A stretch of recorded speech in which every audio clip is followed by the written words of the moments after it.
Fala pessoal, sejam todos muito bem-vindos ao canal Concurseiro em QAP e hoje nós falaremos um pouco sobre essa ciência chamada criminologia, mais específico do nosso Marquês de Beccaria, ou também chamado de Césare Bonezana em algumas doutrinas ou provas de concursos públicos.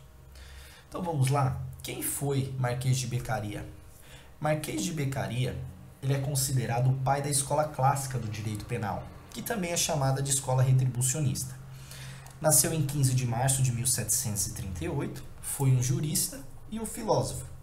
É filho de Lancelote Beccaria, que foi posteriormente enforcado pelo Duque de Milão, em virtude dos seus posicionamentos políticos. E Marquês de Beccaria ele tem uma importância tanto na criminologia quanto no nascimento assim do direito penal, porque ele defendia a proporcionalidade entre o crime e a pena a ser aplicada.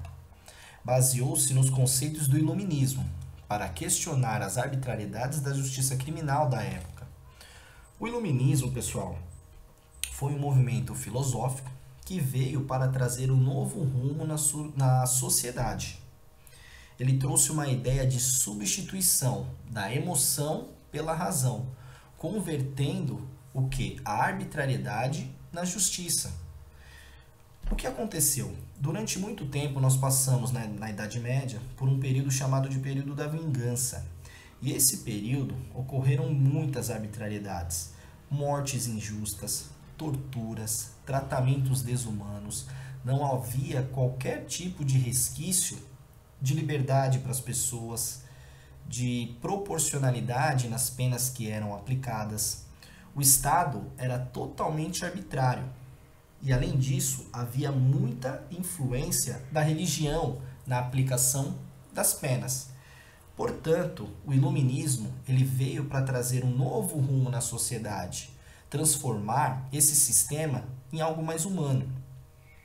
Diante disso, Marquês de Beccaria, interessado nesses conceitos apresentados pelo iluminismo, defendia que o indivíduo ele tem o livre-arbítrio para cometer ou não o crime, mas que o Estado, mesmo diante do crime, não poderia aplicar tratamentos desumanos e cruéis em suas sanções. As leis deveriam ser simples e claras para a interpretação do povo e as penas devem estar previstas também de forma prévia. Então, assim, basicamente os conceitos de Beccaria baseavam-se nos seguintes aspectos: humanização do sistema penal, princípio da legalidade, proporcionalidade das penas, publicidade dos julgamentos, conhecimento das leis, livre-arbítrio, contrato social, utilitarismo e o justnaturalismo. Esses três aqui em específico são conceitos defendidos no iluminismo. Então, continuando nos pensamentos de Beccaria, ele trouxe basicamente alguns conceitos, sendo estes a humanização do sistema penal, o princípio da legalidade, proporcionalidade das penas.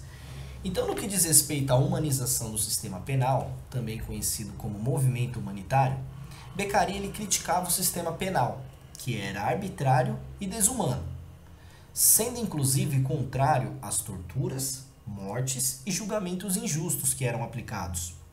Defendia a necessidade de um sistema penal mais humano e racional, criticando a desigualdade das penas que eram aplicadas aos ricos e aos pobres.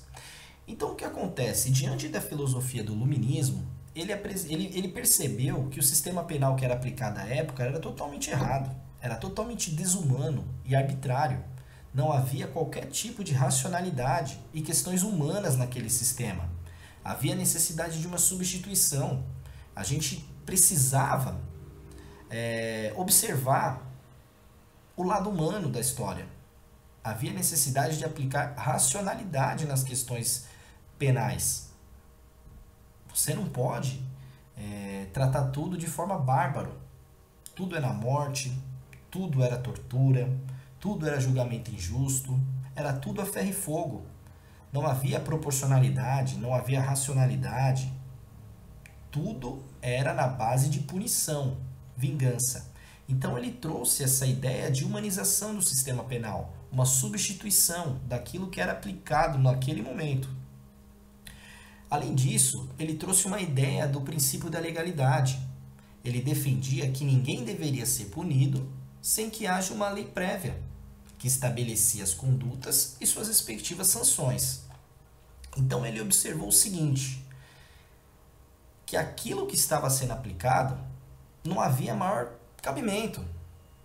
Era necessário primeiro que o Estado dissesse ao povo, povo, não pode fazer isso. E posteriormente, explicando as condutas e as suas sanções.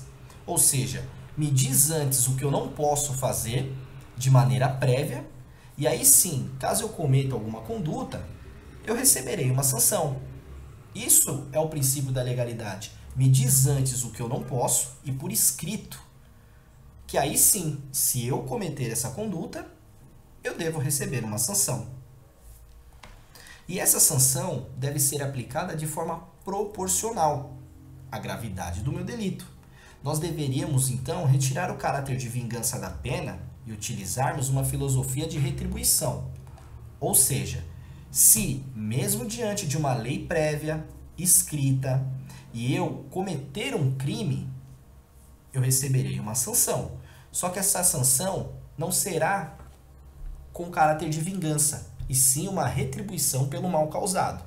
Então, se eu matei alguém, eu vou receber uma pena proporcional a essa morte, de acordo com o princípio da legalidade, ou seja, a lei que é prévia, e nessa lei será estabelecida uma sanção penal. E essa sanção penal não terá um caráter de vingança. Eu não vou te aplicar essa sanção porque você matou alguém e vou vingar a outra pessoa. Não, eu vou retribuir para você o mal que você causou. Então a gente retira esse caráter de vingança e aplica uma filosofia de retribuição. Ou seja, nós temos uma pena, nós temos uma lei, aliás, nós temos uma lei que ela é prévia, ela é escrita, ela estabelece condutas e suas proibições e posteriormente as suas sanções. Caso a pessoa, mesmo diante de uma lei prévia, mesmo diante da conduta escrita, pratique algum crime, eu não vou aplicar essa sanção como vingança. Eu vou aplicar retribuição pelo mal causado. E além disso, além da questão da proporcionalidade das penas, a pena ela precisa ter um caráter de prevenção para evitar novas infrações. Ou seja, uma lei prévia que estabelece condutas e suas respectivas sanções, ela precisa servir para evitar novas infrações. A pessoa precisa observar a pena, observar a lei e optar por não cometer crime. Por quê? Porque se cometer algum crime, estará sujeita a sanções. Outra questão abordada por Marquês de Beccaria é a publicidade dos julgamentos e o conhecimento das leis. Ele entendia que as leis elas precisam ser claras, acessíveis e conhecidas por todos. De nada adianta uma lei que é totalmente desconhecida pela população. A população não sabe o que pode, o que não pode fazer, quais são as suas sanções, quais os resultados. Então ele defendia que a lei precisa ser clara. As pessoas precisam entender o que está escrito, precisa ser acessível e conhecida por todos. E além disso, como forma de prevenção, os julgamentos devem ser públicos. Há necessidade da publicidade nos atos do Estado. Os julgamentos eles precisam ser públicos.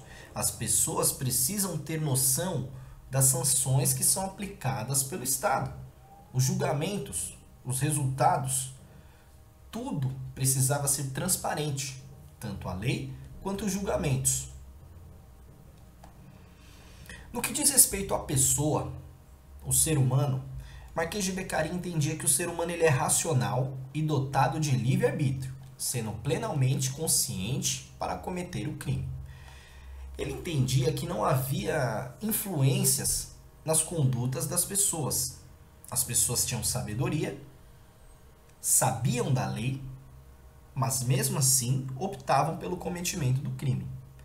Todo tipo de conduta era baseado no livre-arbítrio. A pessoa optou pela conduta, mesmo diante do caminho do bem.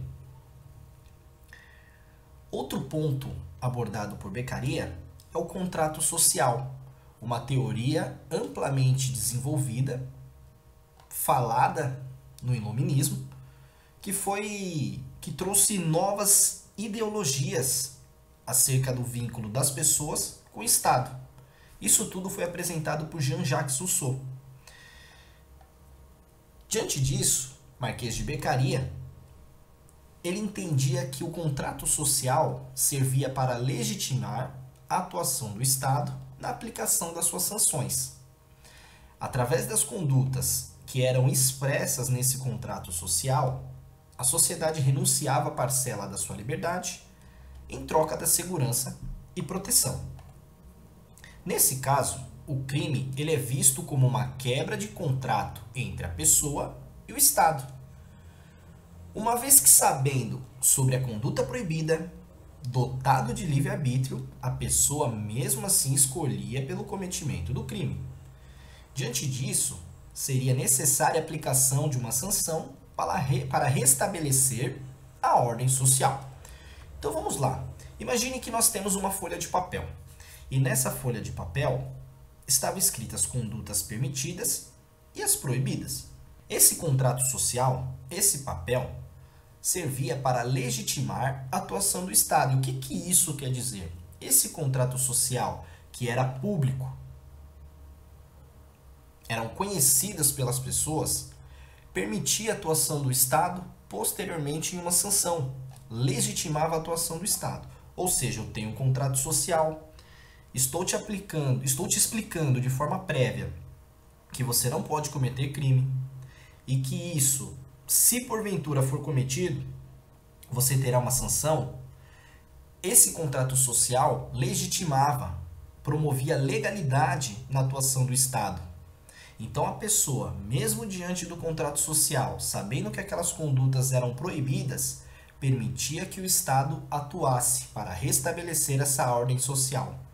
Então a pessoa tinha um contrato social, é dotada de livre-arbítrio, é um documento público e prévio, de acordo com o conceito da legalidade, a pessoa não poderia alegar ou questionar a atuação do Estado. Diante de todos esses elementos, o contrato social promove uma legitimidade na atuação do Estado. Não há aqui que se falar em arbitrariedade, porque tudo está escrito, tudo foi falado e é público. Então, diante disso, a pessoa mesmo assim optou por cometer o crime. Esse conceito do contrato social é muito importante, porque isso daí traz maior segurança para a sociedade. O contrato social é um contrato, é um vínculo entre a pessoa e o Estado, e inclusive estabelece os limites de atuação do poder estatal. Cesare Bonezana também utilizou-se dos conceitos do utilitarismo defendido por Jeremy Bentham. O utilitarismo parte da ideia de busca do bem-estar para o maior número de pessoas. Ele entende que toda ação é motivada pela busca do prazer e evitação da dor.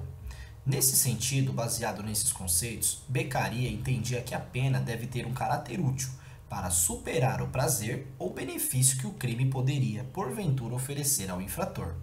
A pena serve para introduzir uma dor ao criminoso, de tal modo que essa dor seja maior que o prazer ou benefício que o crime possa proporcionar.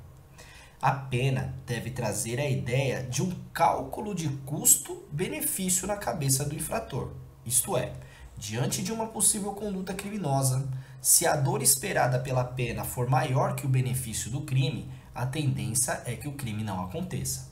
Então vamos lá. O que o utilitarismo trouxe e o que Beccaria observou e trouxe para os seus conceitos? Ele fazia uma relação de bem-estar entre dor, prazer, felicidade, tristeza. Qual a ideia de Beccaria nesse sentido? Que a dor da pena seja tão alta que isso desmotive o infrator a cometer o crime. É basicamente se o infrator, antes de cometer um crime, ele faça um cálculo de custo-benefício. Ou seja, eu vou cometer um crime. Só que esse crime, será que vale a pena se eu for pego? Será que os benefícios que esse crime pode porventura me proporcionar vale mais a pena do que a dor dessa pena se eu for pego? Então essa questão de utilidade da pena, utilitarismo, bem-estar, busca de prazer, traz essa relação. Ou seja, apresentar na cabeça do criminoso um cálculo de custo-benefício. Se a pena proporcionar essa idealização, essa compreensão por parte do criminoso, a tendência é que o crime não aconteça. Se a dor da pena for maior que o benefício que o crime porventura possa trazer ao criminoso, a tendência é que o crime não aconteça. E no que diz respeito ao justnaturalismo, Beccaria partia do princípio de que existem direitos naturais do ser humano e acreditava que o Estado não poderia violar esses direitos, nem mesmo para punir crimes, e que toda punição que ultrapassasse a racionalidade tornava-se arbitrária. Todos esses conceitos ele aplicou no seu livro chamado Dos Delitos e das Penas, De Delite e Delle Pene, publicado em 1764. Esse livro ele provocou grande escândalo, sendo fortemente criticado. Essa obra foi criada como uma forma de protesto contra o injusto, cruel e arbitrário sistema de justiça criminal da época.